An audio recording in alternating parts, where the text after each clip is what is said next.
নতুন একটি সকাল, নতুন একটি বাস্তবতা। ছোট্ট রাজকন্যার কাপড়-চোপড় গুছিয়ে নিচ্ছি। ঘরের টুকিটাকি কাজও চলছে। একজন মা, তার সংসারের কাজের কোনো শেষ নেই। কিন্তু এর মাঝেও পরিবারের জন্য মজার কিছু রান্না করার আনন্দটাই আলাদা। আজ আমি আপনাদের সাথে শেয়ার করব আরবের বিখ্যাত ও সুস্বাদু খাসির মাংসের খেফসা।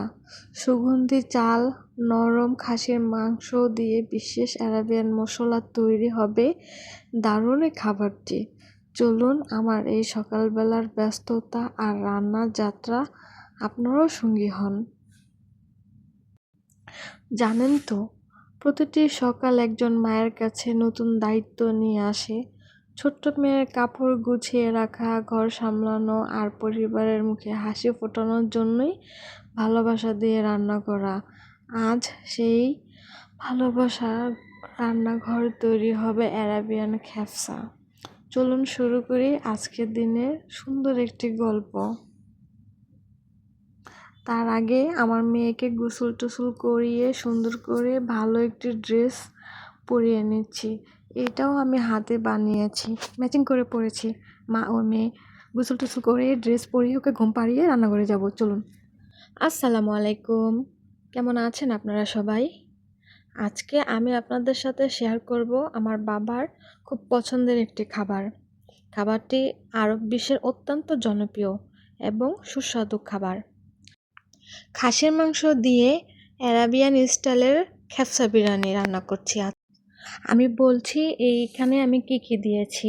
প্রথমে দিয়েছি খাসির মাংস, বাসমতি চাল, পেঁয়াজ, টমেটো, আদা বাটা, রসুন বাটা।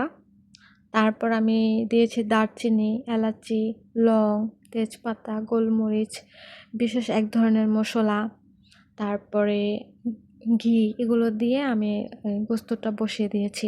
আর এখানে আমি কিছু সবজি কেটে নিয়েছি, ক্যাপসিকাম, তারপরে এটা ধনেপাতা বাটা, টমেটো কাটা। এই যে এটা সেই মশলা, স্পেশাল মশলা যেটা আমি সৌদি আরব থেকে এনেছিলাম। মশলাটা আমি একটু দিয়ে দিছি পরিমাণ মতো করে আর কি। তারপরে হচ্ছে আমি নিয়েছিলাম সাদা বেগুন আর বিভিন্ন রকমের ক্যাপসিকাম।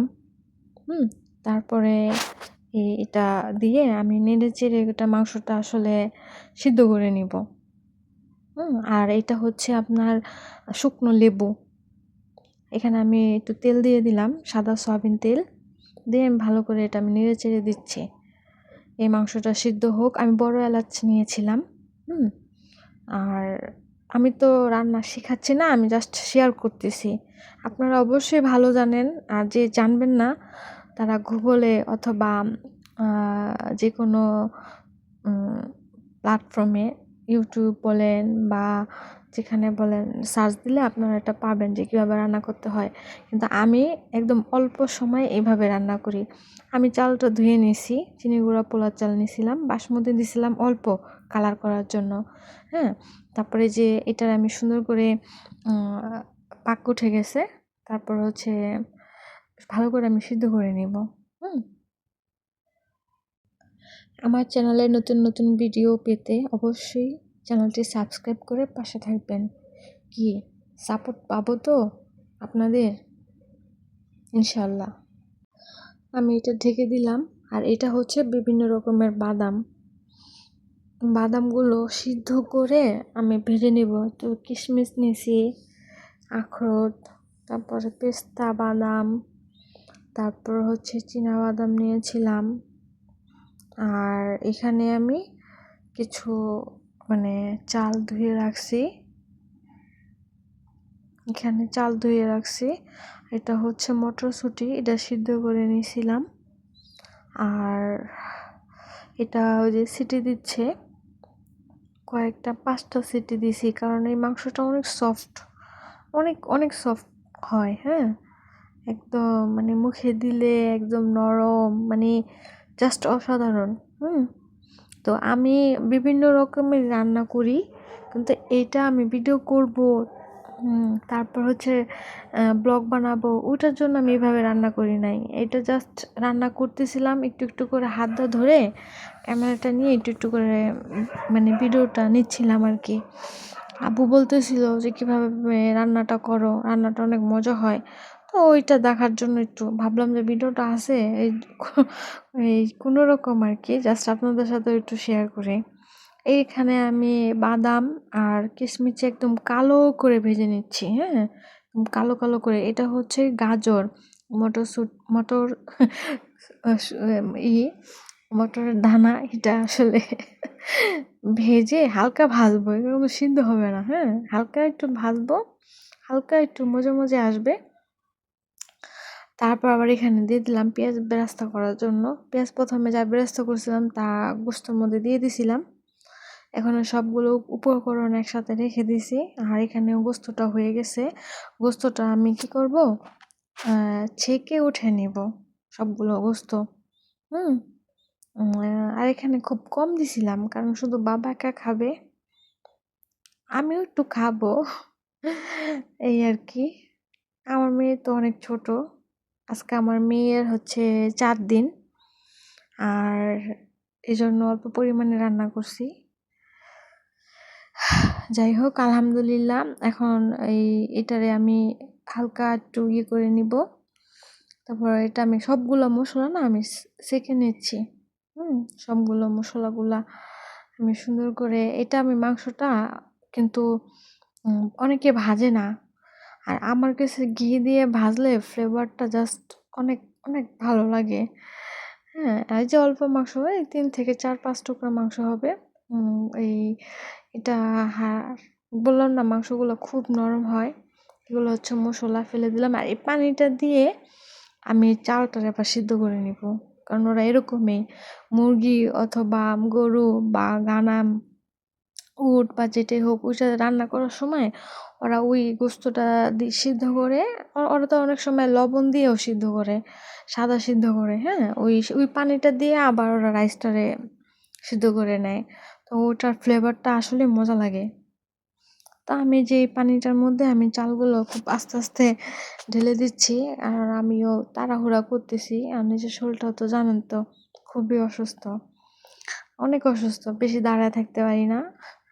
তাও ঝটপট রান্না, অত গুছানো না, তো সাজানো না, বা রান্নার রেসিপিও দিচ্ছি না, খুব মেসি হয়ে গেছে। ঝটপট এলোপেথরি রান্না করতেছি। আর এই যে গোস্তটাও সিদ্ধ হওয়ার পরে একটু শক্ত হয়েছে, তারপরেও কিন্তু নরম। এটা হচ্ছে বেগুনটারে আমি এটাও আমি হালকা ভেজে নিব, কিন্তু একদম পুরো সিদ্ধ হবে না, হ্যাঁ, হালকা ভেজে নিব। বেগুনটা নেড়ে চেড়ে আমি ভেজে নিচ্ছি, একটু লবণ দিয়ে দিলাম, মশলা টশলা দিইনি কিন্তু, ঠিক আছে। আর এটা হচ্ছে ঘি, সাদা সয়াবিন তেল নিছি অল্প, আর একটু বাটার নিয়ে এটাকে সুন্দর করে আমি ভেজে নিতেছি। উল্টা পাল্টা আমি সুন্দর করে ভেজে নিলাম।